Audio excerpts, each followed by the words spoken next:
Praise the Lord, family. I'm here to share with you about the vision I wrote on my Facebook page, if you follow my Facebook. And it was a very long post, so I know some people don't like to read very long posts. I promised to come and share a video, which is why I'm here.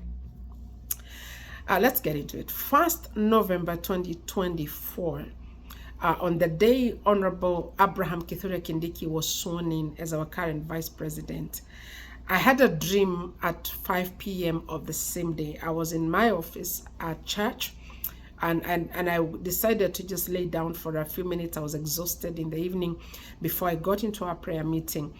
And the short time I slept off, I had one dream and a vision, and then I came out of it. I recorded this dream on a phone somewhere, and I forgot about it because it went into a place I would never check. And the Lord reminded me of this vision. He took me to that place on that phone, a place I would never have gone, and got me to see that thing. And I know divinely that the Lord took me there for a reason, because there was no way I was gonna check that place on my old phone. And I had forgotten. I completely forgot about this vision. I don't forget my visions or dreams, but this one, for whatever reason, I did not even have an inclination in my mind that I dreamt something like that. And so I believe that the Lord, and I know, I don't just believe, I know that the Lord gave it back to me, brought it back to me at this time for a reason. And that's on the 15th of this month, of the May 2025, that he brought it back. Now, in the vision, on one side, I was brought two banners. On one side, the banner was written revival. On the other side, there was a banner written Kenya's readjustment. So one side, there was a banner written revival. The other one was written Kenya's readjustment. It was as brief as that, or if there was something before that, I don't remember. But then I came out of the vision and I quickly recorded it there. The Lord brought me back that vision, and I got to talk to God about it and ask the Lord, why am I hearing, why am I watching this? Why am I listening to this again, Lord? Why have you brought it to remembrance? Because I believe there's a reason God brings us to remember something. Sometimes you don't remember anything, and then bang, one morning it's like something happens and you go like, wait, God said this some time back. Why did I remember it now? And I'm conscious in my spirit to search why God sometimes brings back things that we thought we were over with. And this is one of those things. And the Spirit of the Lord quickened me. And I got to understand, I'm going to paraphrase what the Lord spoke to my spirit. I got to understand that what God spoke to me 7 months ago is now about to be brought forth. Now, I've said this before. In 2002, during our elections, I was 2022, sorry. I was not a big fan of our current president. And the reason was because I was dealing with my issues of 2007 elections, the violence and everything. I hadn't healed, you know. And so I was struggling with, should we be electing this president right now? And the Lord gave me a dream inside his presidency about a year and something. I had a dream about him and our then Vice President Honorable Gachagua, which I will not get into. But the things that I saw in that dream have now actually come to pass. The things I saw in that dream came to pass already. In that dream, the Lord spoke to me and said, I want you to begin praying for this man, because in his reign, I will bring the revival.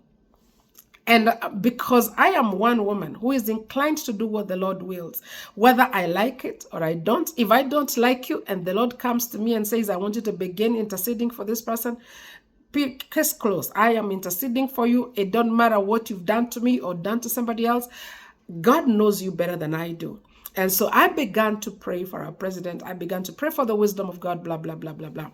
And I've been praying for our president because if what God told me be true, and it is true, then he is carrying what we need for us to be able to stand when the revival comes. And I have prayed for him and I'm praying for him. And God says, I have been readjusting many things in this nation, and many have not seen it. But I'm about to finish that readjustment. And then I'm about to bring the revival that I promised. And I am about to cause the nation of Kenya to be seen worldwide. Currently, the nation of Kenya is getting seen worldwide. We have never been as famous as we are right now. And we're not necessarily famous for all the good things. We are famous for sometimes the bad things. But I know we are also famous for some good things like closing the Freemason Hall. But God is using all these things to introduce Kenya to the nations. And God says, when I'm done readjusting the nation and readjusting the leaderships I need to put in place, revival will come. Now, this readjustment is not only happening in the political offices and in the political arenas. This readjustment is also happening in the church. In the church. There are some new wineskins that God is going to use to pour out what He's doing because it's new. There are some old wineskins that will need to be put away because they cannot contain what God is about to do the way He is going to do it. I sense in my spirit, revival will not come the way we have always expected it to come. I sense in my spirit. And so because some of us are so used to the traditional ways of seeing God move and seeing God do things, we may not be able to see it or experience it because some old things have happened. So the old wineskins in this case have done their part and may not be very active in this new move, because God is going to bring some out, the new wineskins that can contain the new wine to do what He wants done. And so the days for the revival we waited for is almost here. I don't know whether it's in the remaining 2 years of this president or whether there's a comeback. I do not know whether President Ruto is coming back or not. The Lord has not told me that. I know that in his reign, and we have 2 years to go. So maybe revival can break out in a day. Revival breaks out like a spring of water. One day some people are praying somewhere and things happen. One day God does not need a week to begin the journey of revival. So it could be in these 2 years. It could be later. I do not know. All I know is that the time is soon. The time is near. And I do not want to be left out. I pray for you. Join me in praying for the bringing forth of the revival. God says, I will not block the womb when it is time for delivery. He will not block the womb for revival. He has opened us up and we are ready to bring forth. So spread this word. And more than anything, pray and participate in what God is going to do. God bless you. Reverend Mercy Love.